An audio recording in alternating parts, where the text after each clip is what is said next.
నమస్కారాలు తెలియజేస్తా ఉన్నాను. దేశానికి స్వాతంత్రం వచ్చిన రోజు నుండి ఉమ్మడి ఆంధ్రప్రదేశ్లో అన్న నంద తారక రామారావు గారు తెలుగుదేశం పార్టీని స్థాపించే వరకు బడుగు బలహీన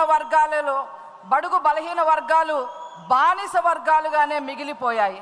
తెలుగుదేశం పార్టీ ఆవిర్భవించిన తర్వాత బడుగు బలహీన వర్గాలకి గ్రామ స్థాయి నుంచి వార్డు సభ్యుల నుంచి ఎంపీటీసీలుగా, జెడ్పీటీసీలుగా, ఎమ్మెల్యేలుగా, ఎమ్మెల్సీలుగా, ఎంపీలుగా, లోక్సభ స్పీకర్ల వరకు ఎందరో బలహీన వర్గాల వారికి రాజ్యాధికారం వచ్చింది అంటే అది మన తెలుగుదేశం పార్టీ యొక్క పుణ్యమే అని చెప్పి ఈ సందర్భంగా నేను మనవి చేస్తా ఉన్నాను. స్వర్గీయ నందమూరి తారక రామారావు గారు వేసిన బీసీ వర్గాల విత్తనాన్ని మొక్కగా కాపాడుకుంటూ ఒక వృక్షంగా మార్చి ఈరోజు 90% వరకు బీసీలని మరి నాయకులుగా చేసిన ఘనత మన నారా చంద్రబాబు నాయుడు గారిది. అదేవిధంగా బీసీ వర్గాలు అదృష్టం నిజంగా చేసుకున్నాయి. ఎందుకంటే మరి బీసీ వర్గాల ఈ మహావృక్షానికి గౌరవనీయులు నారా లోకేష్ గారు ఒక రక్షణ కవచంగా నిలవడం జరిగింది. ఎక్కడైనా దేశంలో ఏ పార్టీకైనా ఈ వేదిక మీద మీరు చూస్తే తెలుస్తుంది, ఇంతమంది బీసీలకు సంబంధించిన నాయకులు దేశంలో ఏ పార్టీకి కూడా ఉండరు అని చెప్పి చాలా గర్వంగా ఈ సందర్భంగా నేను తెలియజేస్తా ఉన్నా. ఇకపోతే ఇదే కడప జిల్లా ఒక వ్యక్తి రాజకీయాల్లోకి వచ్చారు. రాజకీయ ముసుగుల్లో బీసీలని నాశనం చేశారు, హత్యలు చేశారు. అధికారంలోకి ఒక్క ఛాన్స్ పేరుతో అధికారంలోకి వచ్చి మరి బీసీలందరినీ తన ఇంటి బంట్రోతులుగా మార్చే ప్రయత్నం చేశారు. అతను ఒక డేరా రెడ్డి, ఒక ఉన్మాది కిమ్ రెడ్డి, ఒక మహమ్మద్ గోరి అని చెప్పక తప్పదు. అతను హిట్లర్ మాదిరి మరి పరిపాలన చేసి బీసీలందరినీ కూడా నాశనం చేయడమే కాకుండా బీసీ పథకాలన్నిటిని కూడా రద్దు చేయడం జరిగింది. అలా కనుక తీసుకున్నట్లయితే కొన్ని విషయాలు నేను చెప్పదలుచుకున్నాను. మరి స్థానిక సంస్థల్లో 24% నుంచి 34% వరకు రిజర్వేషన్లు తీసుకొస్తే నారా చంద్రబాబు నాయుడు గారు బీసీ వర్గాలకి రిజర్వేషన్లు తీసుకొస్తే మరి గత ప్రభుత్వం బీసీలకి నాయకులు అవ్వటానికి వీల్లేదు అని చెప్పి 1600-800 మందిని నాయకులు కాకుండా చేసిన ప్రభుత్వం గత ప్రభుత్వం. అదేవిధంగా నారా చంద్రబాబు నాయుడు గారు చేతి వృత్తులకి మరి ఆశాజనకంగా ఉంటుందని ఆదరణ పథకం తీసుకొస్తే దాన్ని నిట్ట నిలువున రద్దు చేసిన ప్రభుత్వం గత ప్రభుత్వం. అదేవిధంగా నారా చంద్రబాబు నాయుడు గారు బీసీ కార్పొరేషన్ రుణాలను మరి అందరికీ ఇప్పిస్తే మరి ఆ రుణాలన్నీ రద్దు చేసింది గత ప్రభుత్వం. అదేవిధంగా 100 కోట్ల సప్లై నిధులుగా మరి తీసుకొచ్చి బీసీలను నారా చంద్రబాబు నాయుడు గారు ఉద్ధరిస్తే మరి అవన్నీ దారి మళ్లించింది గత ప్రభుత్వం.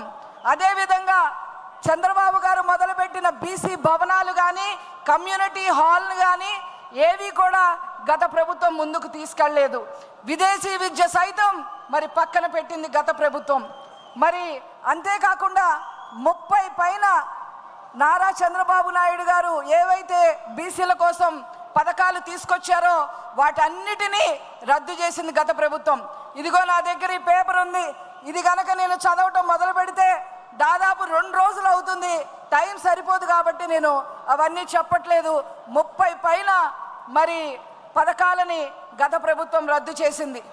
అంతేకాకుండా హత్యలు మీ అందరికీ కూడా తెలుసు. మరి రేపల్లలో అమర్నాథ్ గౌడ్ అనే చిన్న అబ్బాయి మరి వాళ్ళ అక్కని వైసీపీ కార్యకర్తలు ఏడిపిస్తున్నారని చెప్పి మరి అలా మీరు ఎందుకు ఏడిపిస్తారు అని చెప్పి ప్రశ్నించినందుకు తెల్లవారుజామున 5 గంటలకి ఆ బాబు ట్యూషన్కి వెళ్తుంటే నోట్లో మరి గుడ్డలు కుక్కి మరి పెట్రోల్ పోసి తగలపెట్టిన హీన చరిత్ర గత ప్రభుత్వానికి. అంతేకాదు మరి నందం సుబ్బయ్య ఇక్కడనే ప్రొద్దుటూరులో శాండ్ మాఫియా గురించి ప్రశ్నించినందుకు హత్య చేయడం జరిగింది. అంతేకాదు మరి చేనేత వర్గానికి సంబంధించిన వాళ్ళు ధర్మవరంలో వ్యాపారస్తులు మరి విజయవాడలో ఉన్న ఒక వైసీపీకి సంబంధించిన వ్యక్తికి సరుకు అమ్మడం జరిగింది. కానీ వాడు 1-2 సంవత్సరాలైనా ఆ సరుకుకి డబ్బులు ఇవ్వలేదు. డబ్బులు ఎప్పుడు ఇస్తావు అని చెప్పి చేనేత వర్గానికి సంబంధించిన ధర్మవరం వ్యాపారస్తులు ఆ వైసీపీని వ్యక్తిని అడిగితే, నా వెనక నాయకులు ఉన్నారు, నీకు డబ్బులు ఇవ్వాల్సిన అవసరం మాకు లేదు అని చెప్పి ఆ చేనేత వ్యాపారస్తుల్ని మరి వాళ్ళని హీనంగా చూసి నగ్నంగా కూర్చోపెట్టి వీడియో తీసి బయటికి వదిలారు. ఆనాడు నాకు బాగా గుర్తుంది, చేనేత వాళ్ళకి ఆ అన్యాయం జరిగినప్పుడు నారా లోకేష్ గారు నన్ను ధర్మవరం పంపించారు, వాళ్ళని పరామర్శించి రమ్మని, ధైర్యం చెప్పమని, ఖచ్చితంగా మనమందరం అండగా ఉంటామని సందేశం ఇచ్చి రమ్మని చెప్తే, వారు చెప్పిన మీదట వారి ఆదేశాల మేరకు నేను హుటాహుటిన వెళ్ళడం జరిగింది. ఈ విధంగా మరి బీసీలని 74 మంది పైన హత్యలు చేసిన హీన చరిత్ర గత ప్రభుత్వానికి. ఇక కూటమి ప్రభుత్వం వచ్చిన తర్వాత మీ అందరికీ కూడా తెలిసిందే, చేనేతకి అండగా నిలిచేందుకు 200 యూనిట్ల నుంచి 500 యూనిట్ల వరకు ఉచిత విద్యుత్ ఇవ్వటమే కాకుండా జిఎస్టీని కూడా రద్దు చేయడం జరిగింది. నాయి బ్రాహ్మణులకు ప్రత్యేక స్థానం ఇవ్వడం జరిగింది. దేవాదాయ కమిటీల్లో వారిని బోర్డు మెంబర్గా తీసుకోవాలని నిర్ణయం చేయడం జరిగింది. మరి 217 జీవోని రద్దు చేసి మరి మత్స్యకారులకి అండగా నిలిచింది. నారా చంద్రబాబు నాయుడు గారు ఒక్క రోజులో 259 కోట్ల రూపాయలు వెచ్చించి మరి వేటకెళ్ళని వారికి 20,000 చొప్పున మత్స్యకారులు అందరికీ కూడా పంచడం జరిగింది. ఆ విధంగా కూటమి ప్రభుత్వం బడుగు బలహీన వర్గాలని మరి అండగా నిలుస్తూ ఉంది. వారిని అభినందిస్తూ ఈ తీర్మానాన్ని మీరందరూ ఆమోదించవలసింది